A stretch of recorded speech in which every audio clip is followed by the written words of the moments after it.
Hello and welcome to Brand Disruptors. I'm your host, Mia Lamont. And today I have with me my really good friend, Claudine Francois. And she's going to be telling you a little bit about herself. And then we're going to go into the rapid fire questions so we can both learn a lot more about her. And then we're just going to have a little conversation. So, welcome to today's episode, Claudine. Thank you so much. Lovely to be here with you. I always love having you on. I have to tell people that you're like the best person to travel with because Claudine is going to do all of the research before you go. She's going to know where we're going to eat. She's going to know what's the cool stuff to do in town. She'll even know some conversational phrases in different languages. So always, she's the best travel partner in the world. So Oh, you're so sweet. Thank you. Well, you got to have the good eats, right? What's the point of going to Greece if you're not going to eat well? Absolutely. Absolutely. So why don't you tell us just a small smidgen about yourself? Like, what do you do? How did you start doing this work? And then we'll jump into the questions. Okay. I am a health and wellness coach for women entrepreneurs who are looking to get more vivacity, more abundant energy in their lives. And the reason I started on this path was, gosh, there's a long version of this. Let me try to make that part short. I myself struggled with energy. I was, even though I thought I was healthy, I was dragging every day. I'd need several cups of coffee to make it through. And eventually I started my own business doing accounting, which is what I did for 20 years. And it just kind of made it worse because as an entrepreneur, as you know, we put so much pressure on ourselves to do all the things. And there's always so many things to do that eventually when I started my health and wellness business, I realized that was the group of people that I wanted to help most because I had been there and I knew the struggle of putting myself first and how hard it is when we have this huge laundry list of things to do and so many people are counting on us to actually set aside time for our well-being. Yeah, especially as women, right? We have to, well, I'm being very conventional here, but we usually take care of the house and the children and all of the things that no one else wants to take care of, right? Mm-hmm. Plus the work. Right. There's that mental energy, right? The mental ticker tape. I forget what it's called, emotional labor. Mhm. Where we're keeping track of everyone's doctor appointments and the birthday cards that have to go out and all of the extras that just weigh on us. And as you saw earlier, I have this long list of things to do, right? Like some of them are for me, for my business, and some of them are for everybody else because we just, for whatever reason, that's the role that we have allowed ourselves to fill. Yeah. And if we're not careful, it can consume us. Absolutely, absolutely. And I just want to make a mental note about that list that I just saw of Claudine's. It looked like it was typewritten, but it was actually handwritten. So it was that neat. Anyway. All right, so let's jump into the questions, okay? You Yes, let's go. I think so. ready? Do I get a prize at the end? Yes! You Or can a get a big like prize. ding or like a buzz if I'm wrong. We're going to get the gong. We're old enough to know what the gong show is. You get a Oh gong. no. Gracious. All right, I'll be careful. You can't get these wrong. These are your answers. Very All good. right, what is your mantra? Self-care is self-preservation. Believe it. Woo, I love that. Mhm. It is. It is. And for me, I know a lot of people say self-care is not a massage, but for me, it is. I mean, I will take a massage, especially now. I haven't had one in months. Massages are definitely self-care for me. All right. What three words would you use to describe yourself or your brand? I think these words can apply to both because Perfect. Good answer. my brand is a lot of me. But the first thing I would say is cheeky because I can be irreverent in a little playful way. So Absolutely. little cheeky bugger. Adventurous. Yes. And there's a word in French that there's not an exact translation for. It's called chaleureux, which means like warm, inviting, just making people feel really comfortable and really at ease. And I hope that I make people feel that way. And I feel like I do just because random strangers walk up to me and tell me their life stories. And I don't think they would do that if they didn't feel comfortable somehow. But So I think those three kind of encompass not only me, but what I try to portray in Good Clean Taste. Awesome. Love that answer. And then she got a little French going in here too. So Oui. absolutely. All right. So what is your least favorite mode of communication? Text message. Definitely text message, because without the voice inflections or the facial cues, it's really hard to know what someone means, and it could be. For me, I have to be really careful because how could this be perceived by someone else? I just prefer to either have like a voice text or a phone call or a Zoom call, Yeah. something where you can get more of the interaction. Love it. Love it. Love it. Love it. All right. What outfit makes you feel like a badass? Well, this probably stems from being in corporate for about 20 years, but if I put on a power suit, I'm like, I got it going on. Yeah, if I have a good suit on, I feel like I can rule the world. Is it a particular color? Is it pants or skirt or dress? It's funny that you asked that. I haven't thought about. There's this one suit I used to have that I haven't thought about in ages. Because, well, for one thing, I haven't fit into it in ages. But I was wearing it when I was like 24. But it was kind of like a shark skin kind of color, like a Ooh, slight yes. dark green, but a little bit gray. And it was like a pencil skirt. So definitely a pencil skirt with a fitted jacket. Yeah, Love, love, love. Did you put on what color pumps did you put on? What color shoes? I had black. I just had black. Black pumps are effective too. Yeah. I did have, I think they were nice black pumps. Like they weren't like the cheap ones. I actually got nice ones to go with it. They had like a pointed toe, and I just felt super sexy in them. Cool. That sounds like one of my favorite outfits too. Okay, so what are your brand colors and why did you choose them? I have a lot of blues. Blue Okay. is my favorite color. I'm wearing blue today. I even You wore you blue to have my green wedding. eyes though, right? Your eyes are green, right? They kind of go between blue and green. It depends. Okay. So yeah, they could be either. I'm a chameleon. But yeah, I love all kinds of blues. And so my brand is, there's some light blues, there's some dark blues, and there's some like pops of kind of mauvey pink.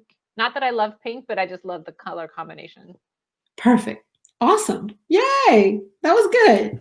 Thanks. You want to speak to us in French now? Mais bien sûr.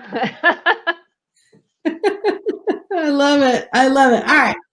So you told us a little bit about how you got into this industry, but is that like the disruption that happened in your life, or how do you consider yourself a disruptor? The disruption that happened in my life was when a baker, a person who baked all the time for fun because I like to eat baked goods, had to give up gluten. Ugh. And I was like, are you kidding me? What's going on in this world? And it's funny because it made me change my perspective on a lot of things. It made me change, obviously, how I ate and how I looked at food. But it also made me realize that things that we perceive as hard don't necessarily have to be that hard based on our perspective. Yeah, because when we say, "Oh my God, I can't have this," or "I can't do this," instead of, "Oh, look what I get to do," or "Look what I get to eat or be or have," right? Or look what I get to explore. I get to explore how almond flour works in a recipe and how I can, put different combinations of things together and get more nutrients than I was getting before that I That, wouldn't have thought of. yeah, and that speaks to your adventurous spirit too. It does. Trying It new does. things. What did you learn about yourself or the way that the world works by going through this? Well, for one thing, I definitely learned that I can do hard things and that they don't have to be hard, right? If I'm thinking about them in the right way. I shouldn't say the right way, but in a different way. Mhm. And what I learned about the world is that this is going to sound weird, but people are really judgmental about what other people eat. Like, why do you care what I eat? And I think it has a lot to do with what they want to eat, Yes, right? absolutely. Because you and I have gone out to dinner before, and like we were eating pretty similar stuff, and then there are people at the table like, well, why don't you eat this, or why don't you drink that, and why don't you do this? And it's just like, can we just have our plates, please? Right? Yeah. Well, sometimes they're just curious, which is fine, but I find that especially men tend to be really oh, well, that can't taste good. Or why would you eat that crap? I'm not gonna eat that. And I'm like, I didn't tell you you had to eat that. I'm eating it. When I hear about it, when I think about like making adjustments to recipes or making special requests in restaurants, it almost feels like it's on the high maintenance side, right? And I'm wondering if, some of the reasons why we don't speak up about it is because we don't want to be perceived as high maintenance or needy. So we just take it as it comes. Oh my gosh, that is so true. When we were I did this trip to India in January, and it was with a bunch of women. Hmm. And, I did my usual thing where I asked to make sure that there wasn't any gluten or dairy. And we were staying at a hotel. And so after a couple of days, the servers got to know who I was and like, oh, we made this for you. And it doesn't have gluten or dairy. They were really sweet.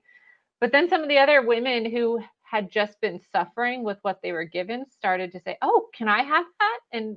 It's funny because they came up to me. They're like, I never really thought that I should bother people with the things that I need. And I didn't want to speak up. And then I saw that you were doing it. And I was like, well, maybe I can speak up too. And it's like, you absolutely can, because no one's going to suffer but you by what you're putting in your body. And the people who are there as the servers, it's their job to make you happy, right? Like they want you to have a good experience. And if you don't tell them what you need so that you can have a good experience, that's on you. And they want nothing more than to happen for you to have a good experience.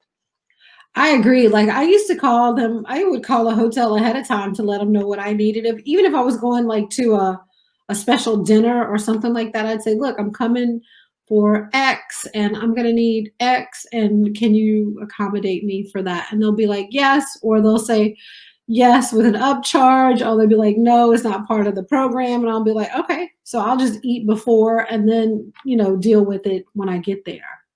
But Right. yeah, they absolutely do help. They do accommodate you for sure.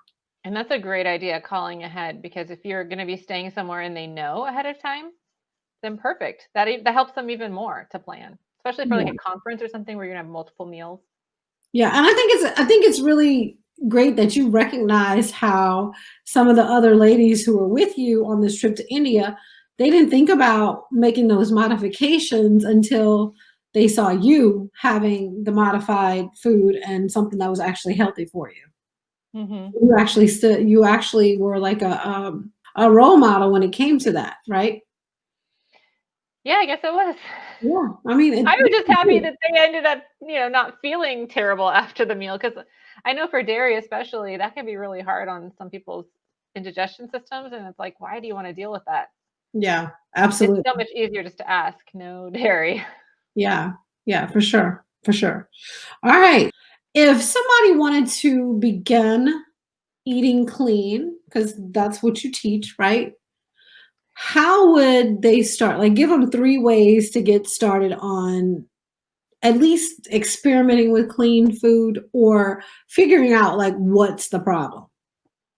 So we live in America, where the standard American diet reigns. And it's, just in case you didn't notice, standard American diet, the acronym is SAD, because that's how it makes us feel. Because it is, right? Yeah.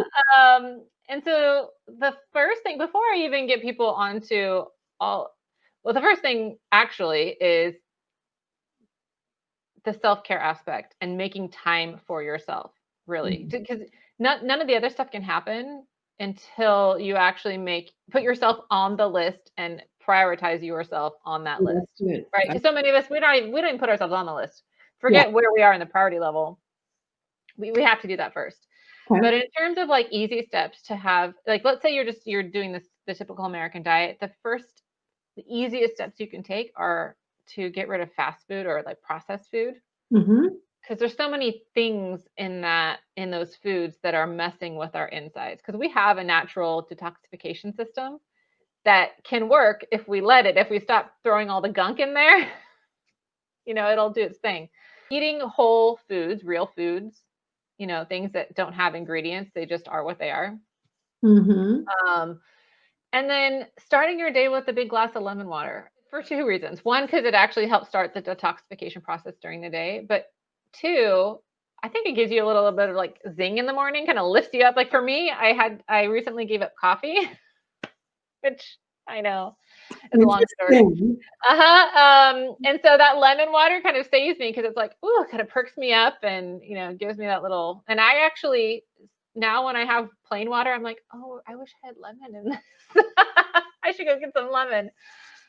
And Yeah, not the fake lemon, the real lemon, right? Not an like, actual lemon, yes. yeah. You could either, one thing that like my son, he doesn't like to drink water. He's 9.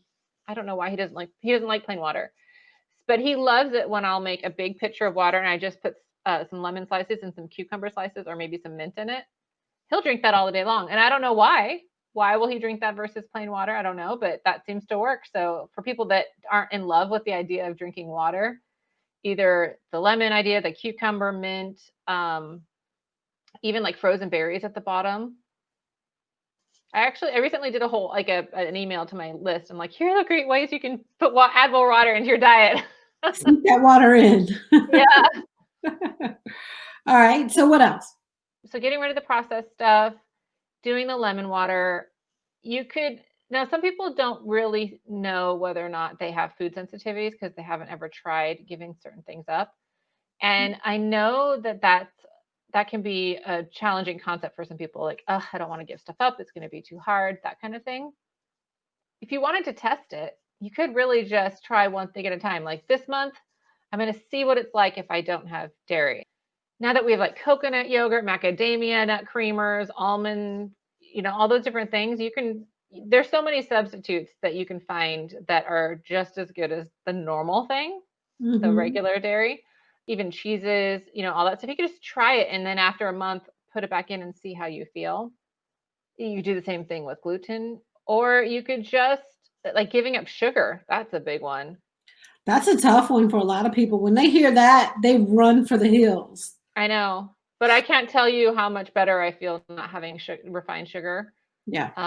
Like that brain fog, the whole like slumping in the afternoons, because and you're right, it's hidden in so many things. Like it's hidden in your latte, it's hidden in your crackers, it's hidden in the bread, it's hidden in everything.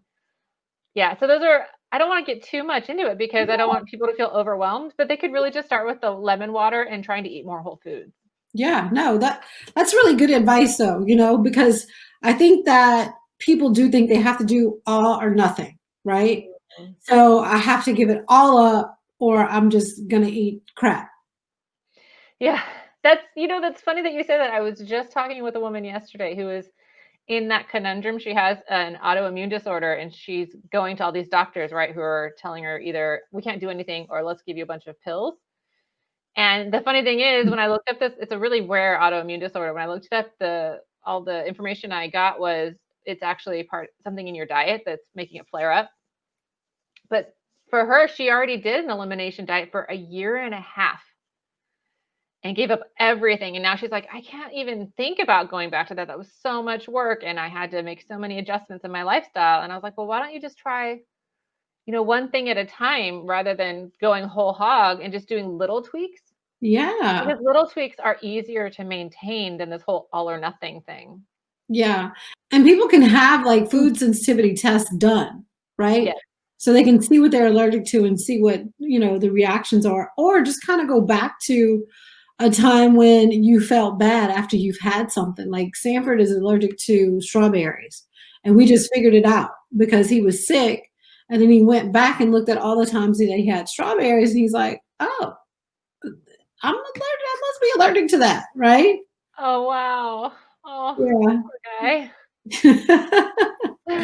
But Yeah. yeah, I can Yeah. see that. Well, and the other thing to know about food sensitivities, because I know a lot of people who don't want the test because they actually don't want to know, is Mm. that sometimes they're not permanent. Like I've had several food sensitivity panels done in my lifetime, and at one point, everything I had been eating was on this panel. Like I was basically sensitive to everything, and the reason why was because I had leaky gut, Mm. and I had to heal the leaky gut in order to be able to eat my normal foods again because I had just been in such a constant state of stress and anxiety that like I had messed up my insides. And that's that's one of the other things is a lot of us women who are so, like are kick butt and everything in our lives, we don't realize what toll the stress is taking on us until our body makes us realize the toll that it's been taking. Yeah, almost like the pandemic, right? Yeah.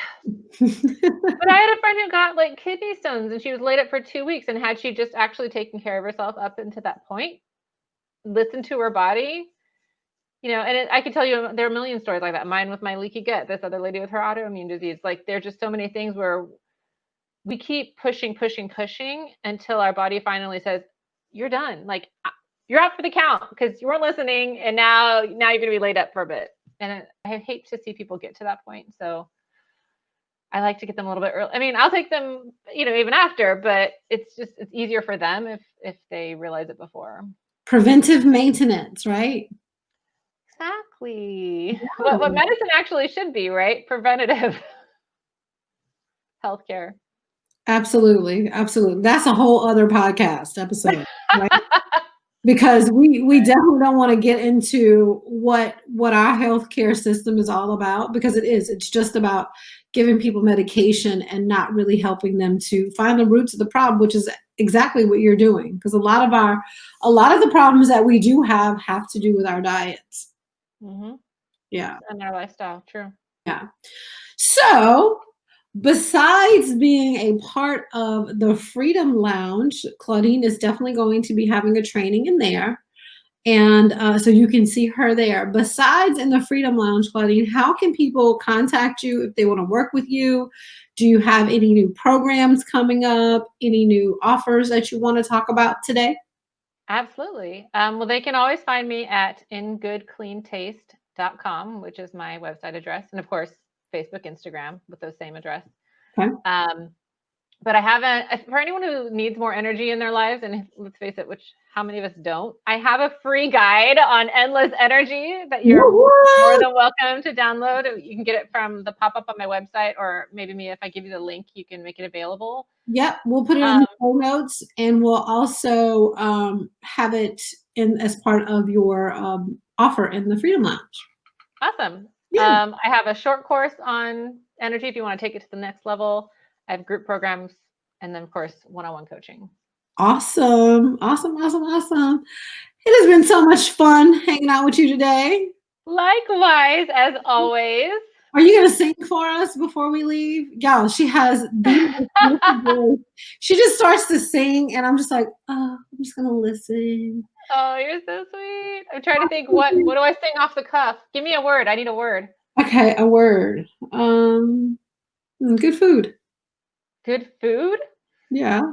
Does anyone have a song about good food? I don't know. Last time you mentioned the word chocolate, and it wasn't until after we got off the phone that I was like, oh yeah, your love is better than chocolate. Okay, well, then sing about that one. That's good food. Chocolate. Yes, I know. Your love is better than ice cream, better than anything else that I found. Oh, love is better than ice cream. And I forgot the rest of the words, but the second verse is about chocolate. About chocolate. Just go look for the song. So see, I have talented friends. She bakes, she sings. I'm just an entertainer. She's really good with numbers. What's that? And she's really good with numbers. I know, right? People were like, are you sure you're an accountant? Yes, I can be artsy and I can know my numbers. That's right. I can just be me. You can just be you. Thank you so much for coming today. I really appreciate you. Yes. And for those of you who are looking to work with Claudine, it's Claudine Francois, and all of her information is going to be in the show notes. So I'm looking forward to seeing you guys on the next episode. Talk soon.